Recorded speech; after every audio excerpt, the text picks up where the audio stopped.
Olá, sejam muito bem-vindos aqui a mais uma entrevista no site Intrometido, e dessa vez eu estou com o pessoal do movimento Acorda Brasil Paraíba. Eu estou com Maurício Renato, Alisson Novaes e Jaime Cardoso. Primeiro eu queria que vocês dessem uma boa tarde, um bom dia, uma boa noite, né? Porque a gente está pela internet, para todas as pessoas que estão nos assistindo.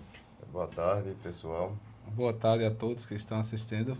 Boa tarde a todos que estão... Tá rolando boa tarde porque a gente tá gravando de tarde.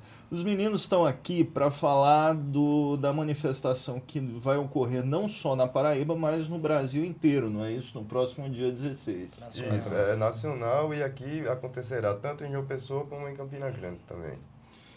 Qual a expectativa de pessoas, Maurício? O que vocês esperam atrair de público para cá? Olha, nós trabalhamos com a possibilidade de 5 mil pessoas, com a presença de 5 a 7 mil pessoas. Esperamos bem mais, até conclamamos a população que venha para as ruas, venham manifestar o interesse, manifestar o seu interesse pelo Brasil, para que o Brasil saia desse movimento tão crítico e tão sombrio que está passando hoje, economicamente e politicamente. Eu pergunto o seguinte, esse movimento, ele tem um diferencial que a gente percebe com relação a outros movimentos na história do país, porque nós não estamos vendo políticos por trás. Estamos vendo jovens, você é estudante, Maurício é empresário, você é profissional liberal, né? Por que mudou? O que é que mudou? É a população que acordou mesmo? É a corrupção que chegou numa situação que ninguém aguentava mais? Ou vocês não confiam nos políticos? É que as pessoas estão cansadas, né? Nós estamos cansados dos desmandos, né? De sermos usados nas campanhas eleitorais, né? E passar da campanha é tudo feito de forma diferente. Então, o cidadão, o brasileiro, ele, como ele é um pouco passivo, ele vai aceitando, mas também quando estoura, é difícil de segurar o brasileiro, né? Então, nós não somos diferentes, o paraibano vai seguir a nacional, porque a gente sabe que o nosso problema não é estadual, o nosso problema é o Brasil.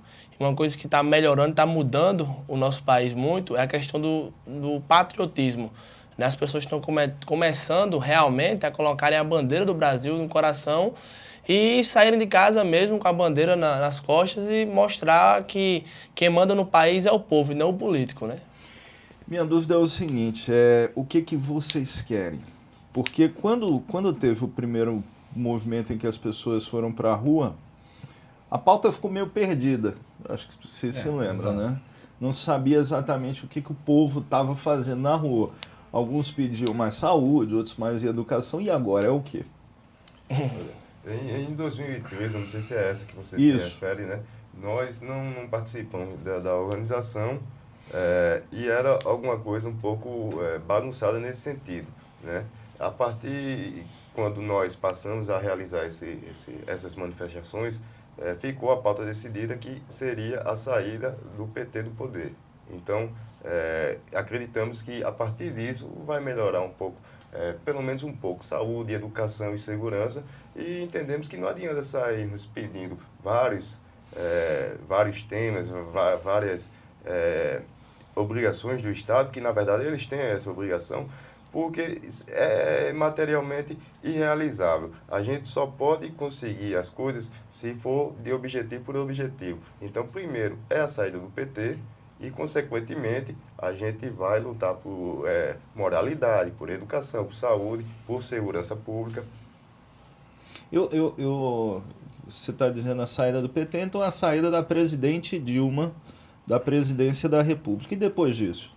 Depois disso, o movimento continuará até o Brasil ser um país mais justo. Porque a minha dúvida é o seguinte, vamos supor, Dilma renuncia, né? O que acontece na sequência? Novas eleições, assume o vice... Depende da situação, né? Depende do caminho. É o seguinte, nós temos hoje um embasamento para o impeachment. Qual o embasamento? As pedaladas fiscais. É quando o governo usa... Mas a pedalada carece de julgamento do Tribunal de Contas. Exatamente. Né? Então, para isso, o Brasil vive uma crise sistêmica de moralidade, tanto no política quanto na justiça. O judiciário brasileiro hoje é de causar vergonha. O TCU, outra vergonha. O legislativo não se fala, o executivo nem aí. O que acontece? O Brasil, com essa pedalada fiscal, deixou de repassar aos bancos públicos os valores que são para pagamento dos programas, os programas os programas sociais, os como Bolsa Família, como o FIES. Então, o dinheiro do correntista, o seu, o meu, o nosso, o dinheiro do FGTS, tudo está sendo usado dos bancos. O banco está utilizando o nosso dinheiro e o governo nada de repassar. Isso é a primeira pedalada fiscal. O TCU, ao invés de julgar como contas rejeitadas, eles estão dando contas, eles estão pedindo ainda esclarecimento à presidente, ou seja, estão retardando o processo. Eles estão dando contas incompatíveis. Entendeu? Então, o próprio TCU, ele vai ter que tomar uma posição. O relator que foi presenteado com o cargo era o presidente da CPI da Petrobras, que envolvia toda essa operação Lava Jato, onde muita gente do PT e de vários partidos estão envolvidos. Então, o TCU tem logo que reprovar essas contas, que é o correto, e o Congresso, assim, abre o processo de impeachment. E nunca houve, né? Na verdade, o TCU em si, o relator do TCU, ele disse que é impossível aprovar as contas de Dilma de primeira. Então é a primeira vez na história do nosso país, porque ele já vinha dizendo, nós avisávamos ao governo sobre as pedaladas. Só que chega um ponto, a questão das manifestações, chega um ponto que não dá para você mais passar um cal. Né? Você tem que passar a massa e depois vem a... Janeiro, a crise hoje está tão sistemática. Vocês prestem atenção a uma coisa. Hoje saiu um dado que 56 milhões de brasileiros estão com dívidas há mais de 180 dias. Nós estamos perto de bater o recorde de 2009, onde o calote foi de 7,9%. O calote das famílias de 7,9%. Em 2012, tivemos 7,2%. Ou seja, das contas a pagar da família, as famílias não pagaram, em 7,9% dos casos, deram calote nas empresas. Isso afunda a crise do sistema econômico brasileiro. As empresas não aguentam. A minha dúvida que eu tenho é o seguinte. Tudo bem, o movimento, já entendi, dia 16, começa às 13 horas, não é isso? A gente já entrou num debate aqui, mas é importante colocar os horários, né, no grupamento de engenharia. Isso, a concentração se dará a partir de 1h30, na frente do grupamento de engenharia, na Avenida Epitácio Pessoa, e às 15 horas realizaremos uma caminhada até o busto de Tamandaré. Falando também voltando um pouco à outra pergunta, há também a possibilidade de cassação da candidatura da Dilma Rousseff, né, onde seria impedido ela e o vice-presidente. Na verdade, nós não estamos fazendo campanha para nenhum nome específico, né? Queremos causar algum dano ao governo federal, que vem causando dano à população. Porque aí a presidência cai, no caso, para o presidente da Câmara, né, que é o Eduardo Cunha. 90 dias para ele convocar novas eleições. Pelo menos no momento, né? Porque o Eduardo Cunha também pode deixar a presidência da Câmara a qualquer momento, como a gente sabe. Na Lava Jato. Né? Era isso que eu ia perguntar para vocês. Agora, porque eu estou vendo as camisas, só um minuto, deixa eu interromper, fora Dilma e leve o PT junto. Fica muito claro aí uma responsabilização, um viés de responsabilizar o partido pela corrupção endêmica que a gente tem no país. Pergunto uma coisa, e qual é a diferença do PT para outros partidos? O PT, ele é presidente do Foro de São Paulo, que é uma entidade continental que há grupos terroristas e de narcotraficantes que fazem parte. Então, a própria existência do PT como membro do Foro de São Paulo é causa para banimento do partido. Na verdade, quando falamos em impeachment, a gente está usando um eufemismo, porque o PT era para ser banido há 20 anos. Então, né? na verdade, a corrupção também. A ideia é até a extinção da sigla. Não, isso cabe à justiça, né? Nós queremos tirar ele do poder. A partir que o PT sai do poder, vamos cobrar para isso, que a justiça haja, porque está há 20 anos dormindo, então, e tem uma organização internacional gerindo a política no Brasil. Isso a Constituição, pelo artigo 17, veda.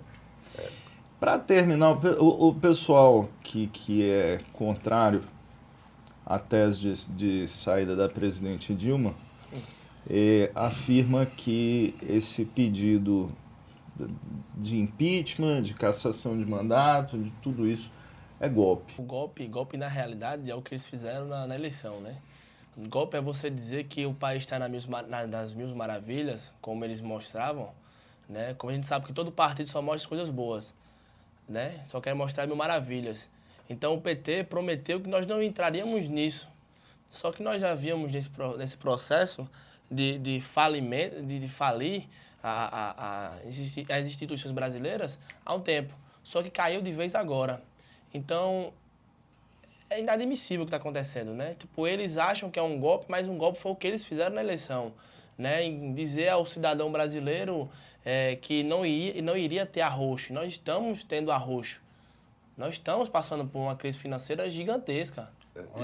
Inclusive, as pessoas que dizem que o nosso movimento é golpista são as mesmas que foram à rua usar do mesmo expediente contra o Collor. Né? Nós não estamos defendendo o Collor, mas só pedindo a essas pessoas que sejam coerentes, ao menos um mínimo. Né? Um pouco, né? Golpe a gente pode falar também da Copa do Mundo. Qual o legado que a Copa trouxe para a gente? Esse que a gente está vendo agora? Bilhões e bilhões gastos na Copa e uma população sofrida, precisando de saúde, educação, habitação, segurança. Não temos. Nós temos aí a transposição do Rio São Francisco, que não saiu uma gota d'água ainda. Nós temos aqui várias casas populares, muitas favelas crescendo, favelas são comunidades, que hoje usamos o termo comunidade, muitas comunidades crescendo, pessoas que estão na fila de cirurgias e não tem um medicamento para fazer uma cirurgia. Entendeu? Nós temos hoje uma população sofrida pela educação, porque dizem que Lula abriu várias universidades. Me mostra a universidade pública hoje que está recebendo todo mundo. Não está. Hoje nós temos várias instituições particulares financiadas através do FIES, que não está funcionando, vale salientar. Não está. A pátria educadora foi cortada. Onde vamos parar? Eu falei que era para encerrar, mas aí eu não resisto a esse debate, porque é um debate interessante mesmo. Você falou aí da crise financeira, falou de obras que não foram concluídas, falou de pobreza, de caos administrativo, mas isso não é suficiente para tirar um presidente da República. Claro que eles... Pelo menos do ponto de vista legal não é. É preciso... Legal, no Brasil realmente não né? Janildo, exato. No Brasil não é. Janildo, mas quando você deixa sua nação sem os direitos básicos do cidadão, você, na Constituição garante saúde, educação, princípio básico. Princípios básicos de um cidadão. Saúde nós temos? Não. Temos saúde de qualidade no Brasil. Agora mesmo, há uma semana, saiu um dado. Somos a pior saúde do mundo. Entre 48 países de PIB elevado, nós ficamos em último lugar. A saúde do Brasil hoje é a pior saúde do mundo. E tem umas matérias ali, posso até deixar com você. O Brasil, a educação do Brasil, ontem mesmo no programa da Globo, nós assistíamos ao Profissão Repórter, para ir no Maranhão, de uma escola 7 quilômetros a pé, as crianças teriam que atravessar um rio a nado para ir para a escola. Chegava lá descalço, com o caderno molhado, cheio de lama. Voltava na mesma situação. E os que iam no Pau de Arara, porque não tem ônibus, a prefeitura não disponibilizava ônibus, eles voltavam, ficavam atolados no meio do caminho. Chegavam em casa, era para chegar em casa com 10, 20 minutos, chegavam com 3 horas de atraso. Sem contar também a questão, vamos citar o exemplo da Graça Forte, né? Ela foi amplamente, com sérios indícios, fortes indícios, e o governo sequer demitiu, né? Isso se configura prevaricação. A Graça Forte, passado um tempo, pediu demissão e o governo ainda agradeceu pelos serviços prestados pelaquela senhora. Né? Quais serviços? Comprar por quase 1 bilhão a refinaria que valia 30, né? Então, isso é, no mínimo, crime de irresponsabilidade fiscal, é, no mínimo, crime de prevaricação, e temos um Código Penal, temos um conjunto de leis que nos baseiam para pedir o impeachment, né? E como já falei, volto a retornar, a própria existência, a própria participação do PT no Foro de São Paulo é por si só motivo para banimento do partido. Quem tirar para a saída do PT. E isso é um motivo legal. O artigo 17 da Constituição é bem claro e taxativo nesse sentido. Gente, muito obrigado pela participação de vocês. O tempo é curtíssimo, infelizmente a gente queria conversar mais, mas realmente fica complicado porque a internet o tempo é curto. Muito obrigado pela presença de todos vocês. O Intrometido está sempre aberto para todos falarem, inclusive para os petistas, se quiserem vir conversar com a gente, são muito bem-vindos também aqui. Gostaríamos de chamar toda a população de João Pessoa e Campina Grande que compareça às ruas. Nesse domingo, faça um esforço, vá à rua, a partir das 13h30, ali no grupamento de engenharia. Nós vamos descer, fazer esse percurso de 2,5 km até o busto de Tamandaré, onde haverá o ato contra a corrupção. A caminhada da corrupção é minha, é sua, é de todo o Brasil. Participe.